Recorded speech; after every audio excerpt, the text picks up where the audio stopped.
जिक्र है।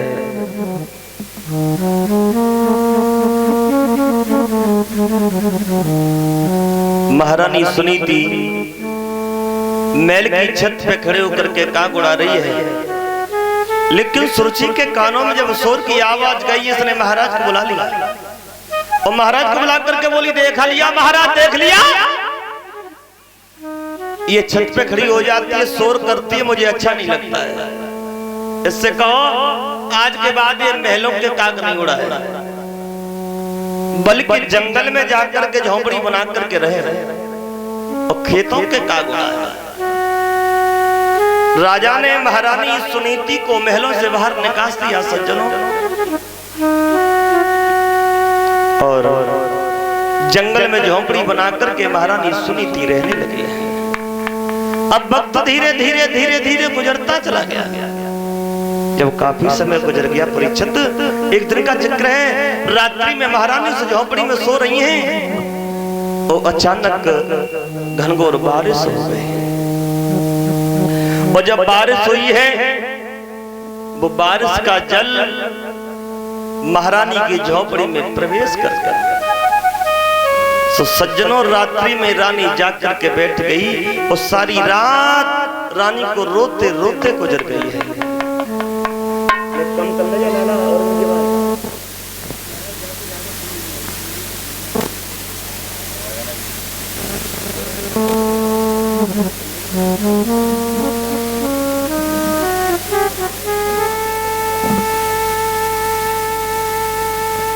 सवेरा हुआ और जैसे सवेरा हुआ है, सवेरा होते ही होते चिड़ियां चहचहाने लगी और चिड़ियों ने जैसे ही महारानी सुनीति को रोते देखा, ये पास में पहुंच गई और पास में जाकर बोली, महारानी रोना नहीं, रोना नहीं। अरे तुम्हें नहीं मालूम, जिस तरीका से हम अपना घोंसला तैयार करती हैं, हजारों चिड़ियां मिलकर के तुम्हारी झोंपड़ी को ठीक कर देंगे, पानी की बूंद नहीं आएगी, रोना नहीं। सज्जनों, कोयल आ गई और कोयल बोली, मैया मैया रोना नहीं। अरे तू नहीं जानती, मैं तुझे सुंदर सुंदर संगीत सुनाऊंगी, रोना नहीं। तोता आ गया और तोता बोला, मैया रोना नहीं। अरे तू नहीं जानती, मैं जिस फल में मुंह मार देता हूँ वो फल मीठा हो जाता है, मैं तेरे लिए सुंदर मीठे मीठे फल लेकर के आऊंगा, रोना नहीं। और सज्जनों,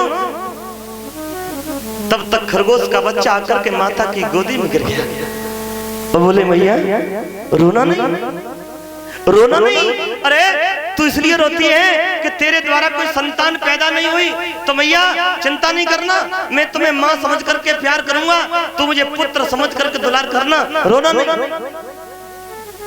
एकदम से जंगल का राजा शेर दहाड़ा और शेर ने चिल्ला करके आवाज लगाई, माँ बिल्कुल नहीं रोना, बिल्कुल नहीं रोना। अरे हम तुम्हारी झोपड़ी के आगे ढाल बन करके बैठ जाएंगे और किसी की हिम्मत नहीं होगी तुम्हारी तरफ आंख उठा करके देखे, नहीं रोना। ओ भैया, जैसे जंगल के जीव जंतुओं के ये वचन सुने हैं, रानी का हृदय द्रवित हो गया। विचार करती है, परमात्मा जो मेरा अपना था उसने तो मुझे घर से बाहर निकाल दिया, और ये जंगल के जीव जंतु मुझे अपनापन दे रहे हैं। तो ध्यान रखना भैया, ये संसार के रिश्ते नाते एहसास के हुआ करते हैं, इन रिश्तों का एहसास होता है तो कभी कभी अजनबी लोग अपने हो जाते हैं, और रिश्तों का एहसास नहीं होता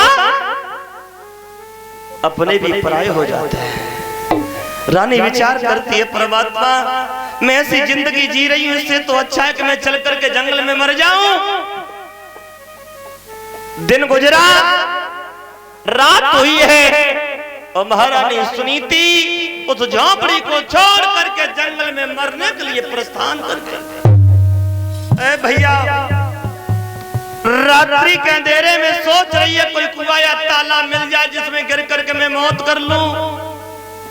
सामने कुआं नजर आया और उस कुआं में गिरने को महारानी हुई है। एकदम से ब्रह्मा जी के पुत्र देवर्षि नारद आ गए और बाबा नारद ने कहा बेटी तमसो ना घोर निशा, ये कैसी घोर काल रात्रि है और इस भयानक रात्रि में तुम इस जंगल में क्या करने आई हो।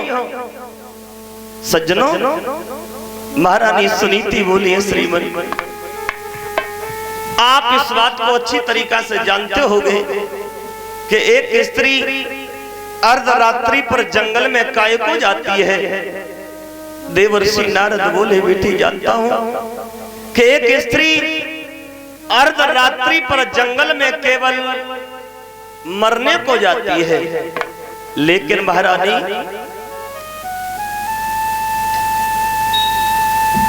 तुमने ऐसा कौन सा बुरा कर्म कर दिया जो घर परिवार छोड़ करके मरने को चली आई। देवी सुनीति हाथ जोड़ करके बोली महाराज, अगर आप इस बात को जानते हो कि एक स्त्री अर्धरात्रि पर जंगल में केवल मरने को जाती है,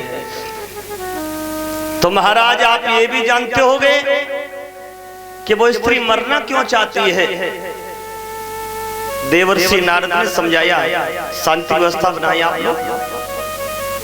बेटी जानता हूं एक स्त्री के मरने के पीछे 3 में से कोई एक कारण होगा।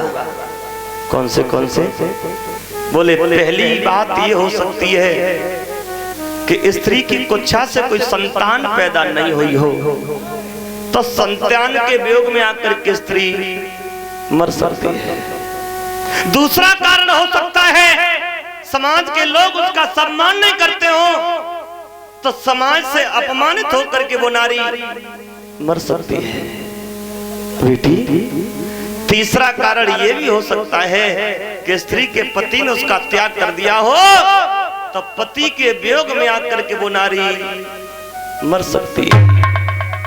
ये 3 में से कोई एक कारण होगा स्त्री के मरने के पीछे।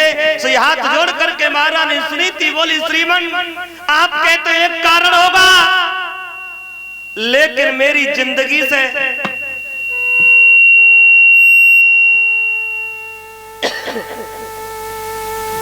तीनों के तीनों जुड़े हुए हैं। महाराज पहला कारण है कि मेरी कुच्छा से कोई संतान पैदा नहीं हुई। महाराज दूसरी बात, जब संतान पैदा नहीं हुई ये समाज के लोग मेरा अपमान करते हैं। और महाराज तीसरी बात ये भी है मेरे पति ने भी हमारा त्याग कर दिया है, इसलिए जिंदगी से उदास होकर के मैं मरने को आई हूं। लेकिन जैसे बेटी की चेहरा को देखा देवर्षि नारद बोले बेटी मरो नहीं, मरो नहीं। क्यों? तो समझा करके बोले हमें लगता है तुम्हारे घर में एक बेटा पैदा होने वाला है। और समझाए कि बोले बेटी तेरे घर में कुमार आई जाएगा, घर लौट जाइयो।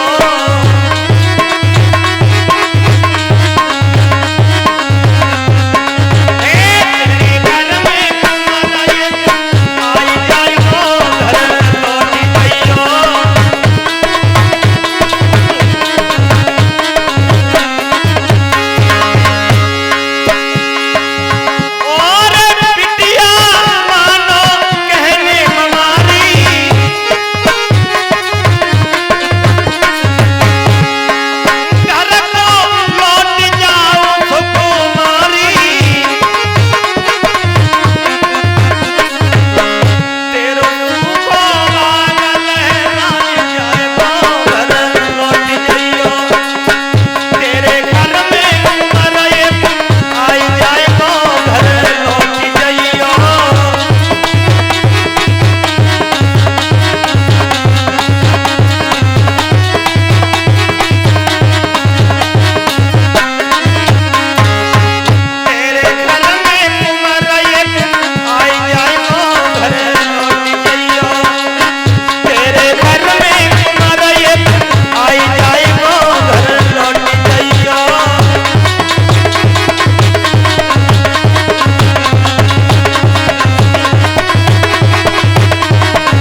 देवर्षि नारद ने कहा बेटी मरो नहीं, घर लौट जा।